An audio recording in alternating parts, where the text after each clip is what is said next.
Hello, this is Dr. Micah Jazz with Be Still and Know. I suffer from an habitual impulse to look at news media.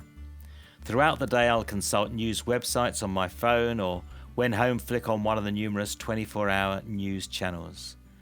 I've come to see I'm something of a voyeur, since to date there is nothing I've contributed that has changed the effect of the news in any way.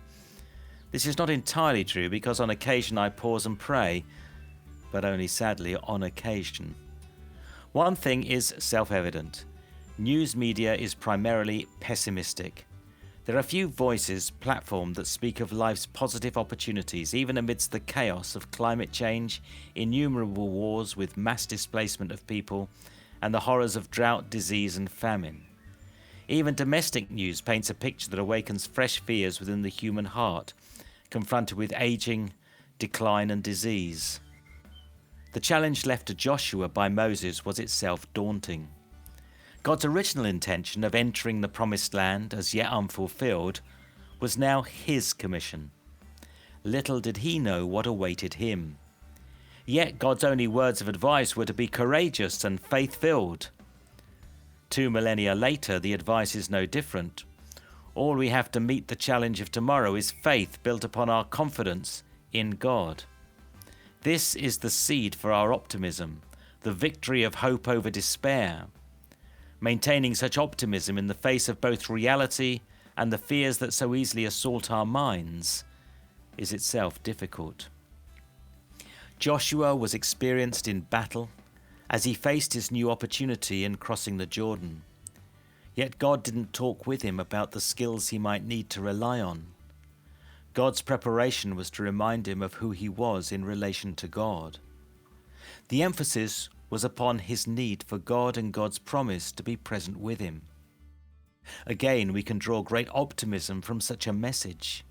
Even when overwhelmed by life experience, I can rest assured of God's promise and God's provision.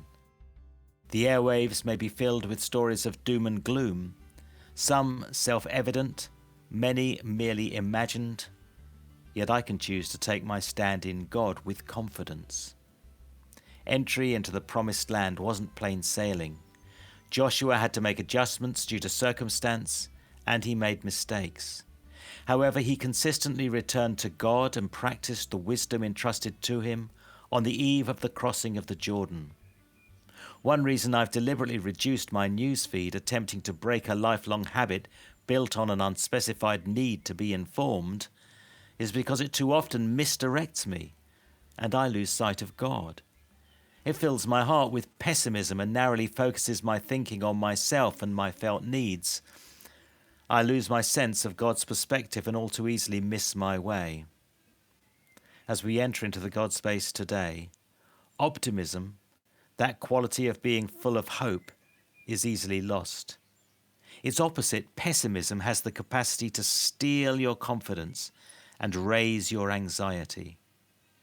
God invites you, like Joshua, to take heart from the fact that God is with you always.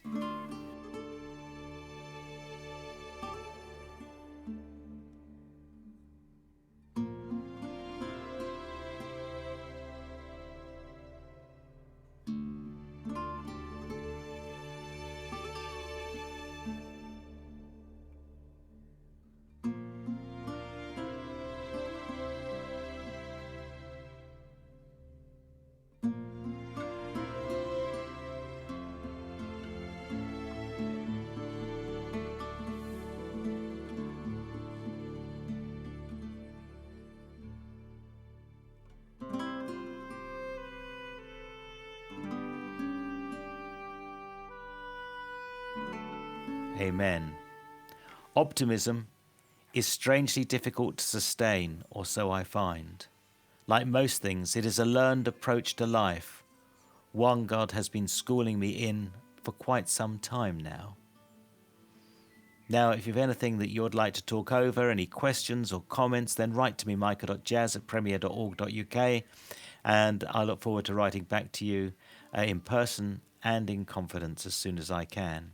And please visit premier.org.uk/Voice of Hope and join our Voice of Hope family to follow along with these daily meditations at home, in print or direct to your favourite mobile device.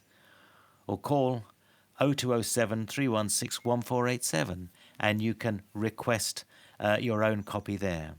Also join me this Sunday for Premier Life and also for Be Still and Know throughout the week. However, for now from me, Micah Jazz, it's goodbye and God bless.